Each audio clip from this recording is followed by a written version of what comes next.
இயேசுவில் பிரியமான சகோதர சகோதரிகளே, இன்று நாம் திருவருகை காலத்தின் 2ஆம் ஞாயிறில் இருக்கிறோம்.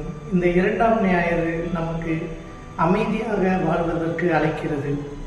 இந்த 2ஆம் மெழுகுவர்த்தி திருமுழுக்கு யோவானை குறிக்கிறது.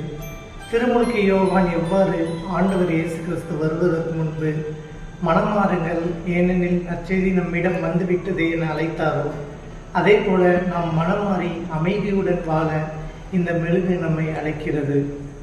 நாம் வாழும் இந்த காலகட்டத்தில் பல்வேறு போராட்டங்களினாலும் சுயநலத்தினாலும் கோபத்தினாலும் நாம் இருக்கிறோம். அதையெல்லாம் மாற்றிக்கொண்டு மனமாற்றம் அடைவோம்.